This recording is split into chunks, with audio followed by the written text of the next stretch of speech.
To introduce Gregg Ramos to you. Most of you already know him, but I want to tell you why I'm excited to have him here today. When we first started talking about this, one of the first people we talked to was Renato Soto, and one of the first people we asked her to get for the program was Gregg Ramos as our keynote speaker. I had just moved here last fall when the English-only debate started, and being a person who had come back to the South after living in Boston and New York and Washington, I was having a bit of culture shock, as you can imagine. And I wanted to get involved in my community again, and so I was watching Channel 50. Now, I know what that says about my social life, but I was watching Channel 50. And I saw that there was going to be a program featuring Mr. Ramos on the English-only issue. And I have to say that you have his bio. It says everything it needs to say about the excellence of his legal and civic involvement here in Nashville. But I want to tell you what touched me. I sat there kind of amazed and excited. The communicator in me was so pleased that he was such a great spokesman for the issue. And the public policy wonk in me was so excited that he made compelling and well-crafted arguments that nobody could have an issue with. The lobbyist in me loved the excellence of the group he had put together and the campaign that they ran. But the most important thing was the citizen in me was so proud to hear the arguments that you made that ultimately led to success as the mayor said this morning, one of the most important moments in Nashville's history in terms of moving us in the right direction. So thank you, Gregg, for everything you did in that area, and thank you for being with us here today. Now I give you Gregg Ramos.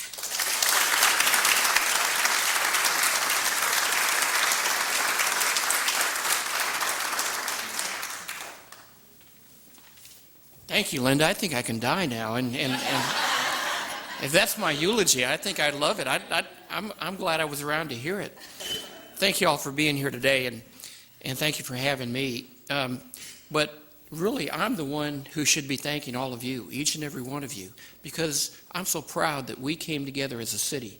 I'm so proud that I played just a little part in helping this city to do something that I think was absolutely fantastic. And I played just a part in that with so many other great people. You know, when we started meeting in Tom Negri's hotel at the very beginning of that English-only kind of opposition, there were just a few of us, stragglers, and we were trying to think, what are we going to do? How are we going to put this together? I can honestly tell you that I never imagined in those early days when there were just a few of us and we were sitting around and scratching our heads and thinking, how are we going to fight this?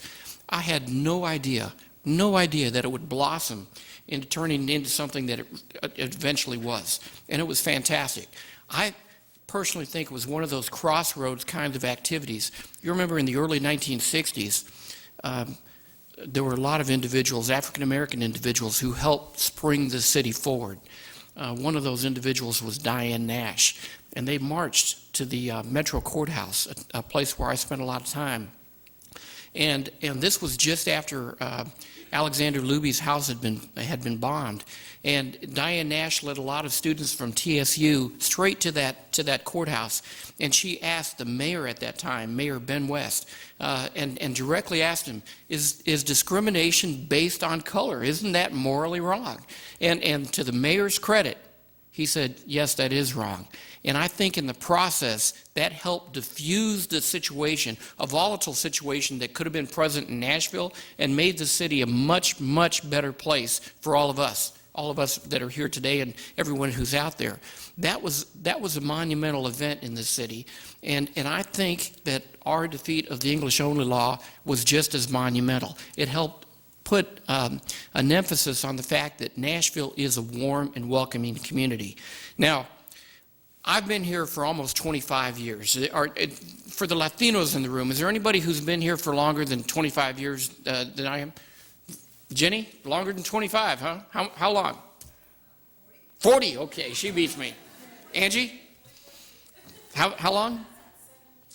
74. Well, I got here in late 1984. I didn't know Jenny or Angie at that time. But and I know there were a few others of us, but I felt in 1984, when I got here, that I was the Latino community. And so when I look out at all your faces here today, I feel so warm in the fact that this community has become home to me. I'm from Phoenix. I'm from Arizona. The other thing that is different here and that opened my eyes is in Phoenix, the Latino community were primarily people like me, people of Mexican descent. And so when I came to Nashville, for the first time in my life, I was meeting Central Americans, people from South America, and it was a totally different experience for me. And it was a great experience for me, but in that respect, I think Nashville is something more special than even in our cities in the Southwest.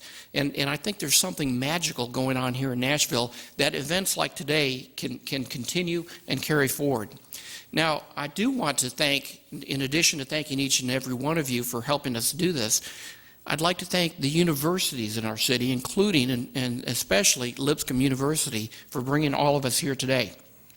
Because our universities helped lead the way, and there was a great editorial that Bob Fisher and the other university presidents, and especially Dr. Lowry here from Lipscomb, they published that editorial, and they kind of took a lead in the fact that from a moral standpoint, from everything that we've been taught in the Bible, that from a moral standpoint, English only is a blatant example of intolerance. It's a blatant example of discrimination that doesn't have anything to do with Nashville, Tennessee, that doesn't have anything to do with the warm and welcoming home that we have here.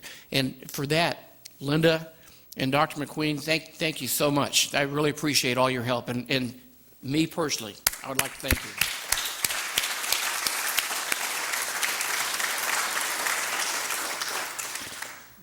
You know, one of the things that I said when I would go on television and go on the radio, and by the way, I kind of was a glutton for punishment. I don't know if you heard, but I went on the conservative talk radio shows quite a bit, and I was thinking, and my wife especially, she would say, "Greg, why do you do that? You're not going to be changing anybody's mind."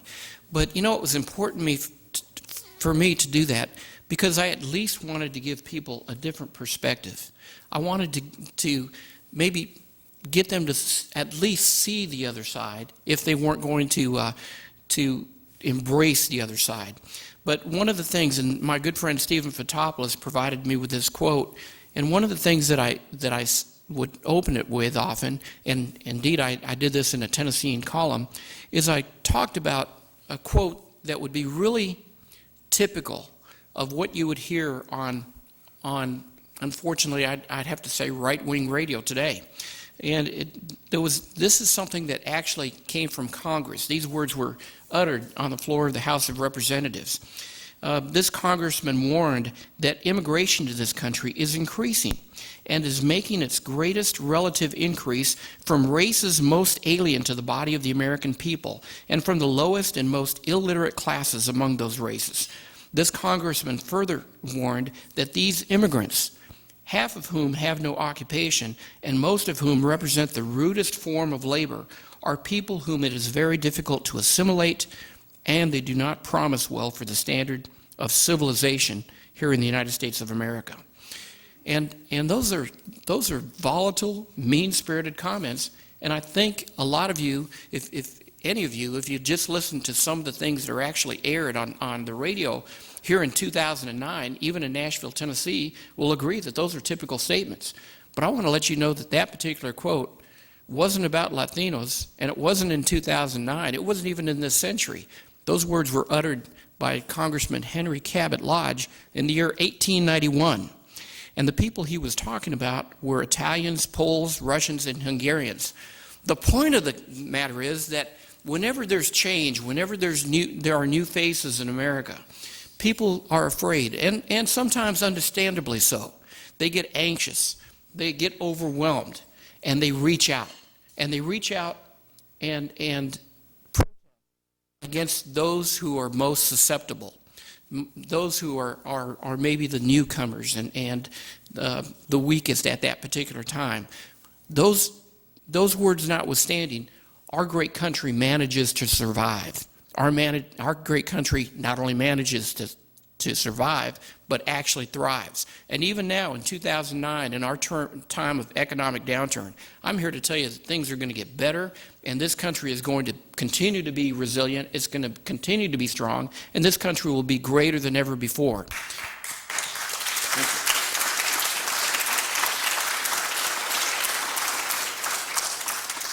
And I say that, I'm so optimistic when it comes to our country. This is such a great country, and it's been so great to me. We've got a lot of problems, sure. We've got problems here in Nashville, sure. As a result of great forums like we're having today, we have an opportunity to proceed and to address those problems. But I stand here before you, humbly, I might add, as really an example, the living, breathing embodiment of that great American dream that we all talk about and hear about. You know, and many of you know, but for those of you who don't know, I'm a poor kid. I came from a poor family. My father had a third grade education. My mother she was the educated one of the family. She had an 8th grade education. But they wanted to provide for their family. They wanted to everything they did was for their family.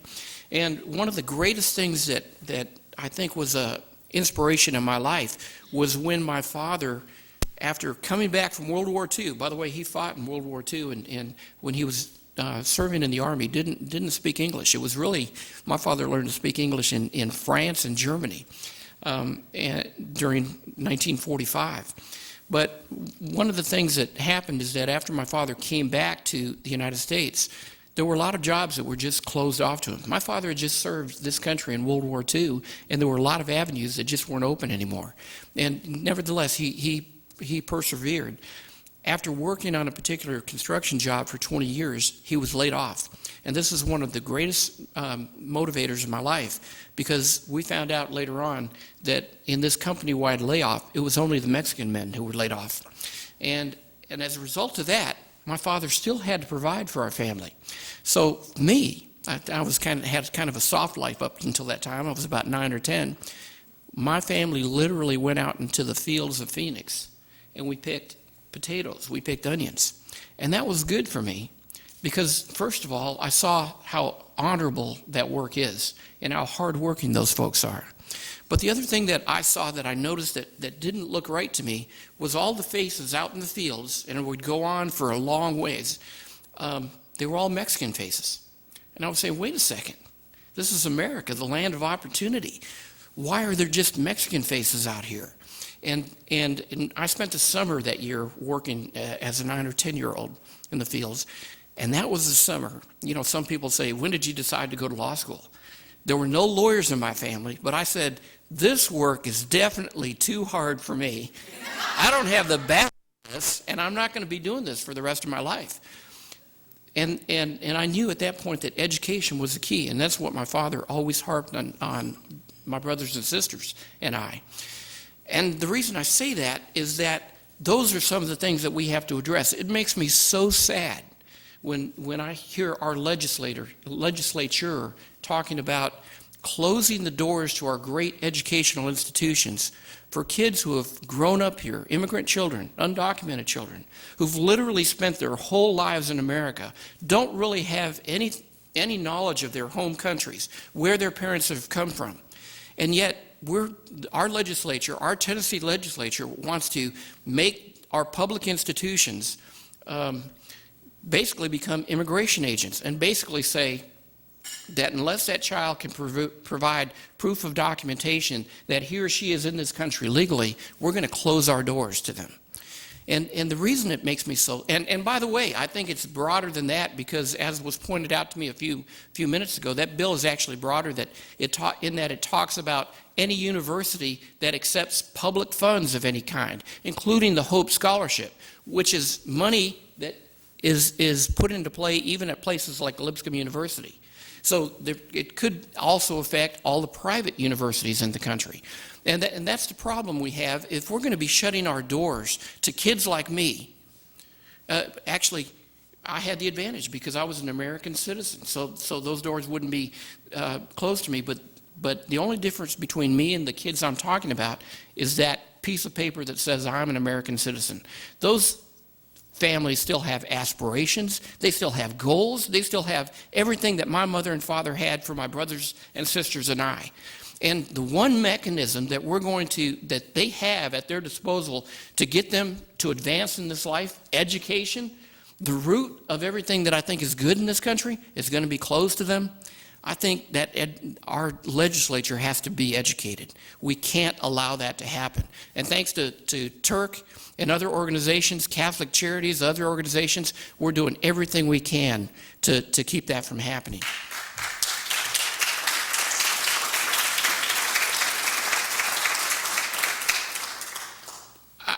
One other thing, I want to make this short. I don't want to belabor this point, but the other thing, we talked about English only in Nashville. Well, statewide, it's still going on. We've got an English only in the workplace bill. You know, and this comes out of a case involving, sometimes you think, wow, it's so frustrating. These legislators are trying to make points with their home crowd. And we have an English only in the workplace bill that came out of a Salvation Army case. The Salvation Army case involved two people who were just sorting clothes, talking to each other, not talking to any member of the public, not talking to, or not involving any kind of safety aspect of their job. But their supervisor was afraid that these two ladies might be talking about them in another language and mandated that they speak English only. Well, English only has always been the law where there's a safety concern or where there's a legitimate reason to speak English in the workplace. But now our legislature in Tennessee is going beyond that and trying to mandate that any employer can provide that or demand that in the workplace, even if it doesn't involve safety reasons. Anyway, the other thing that I did want to touch upon just briefly is the fact that today is just a starting place. This is wonderful that we've all been convened here today, and we thank Lipscomb University for providing us that opportunity.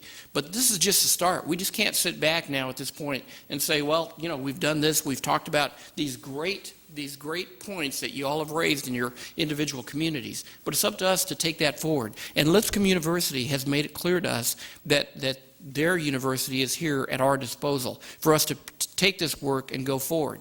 And you know, it's not only happening at great places like Lipscomb, but just yesterday I spent all day long in a commission that the Tennessee Supreme Court has convened. And I've been appointed as a commissioner. The commission is called the Access to Justice. And one of the important parts of the Access to Justice Commission, and remember, this is by the Tennessee Supreme Court, one of the wonderful parts of the Access to Justice is to try to figure out the barriers that we have for people who speak different languages and who don't yet have a command of the English language. And what can we do to actually remove those barriers and make justice not only something that we talk about in the Constitution, not only something that is a kind of a concept on paper, but what can we do to actually make justice, equal justice for all, a reality here in Tennessee? So keep that in mind, because that's going to be one of the things that I'd like to ask for all of your help and to engage all of you. Ladies and gentlemen, this is just a start. It's up to us to keep this process going. This is a great country. Nashville, in the 25 years that I've been here, has been so warm and embracing to me. This is the city that we have. This is the city that, thanks to all of you, will be the city that we continue to live in, and it will be even better. Thank you very much.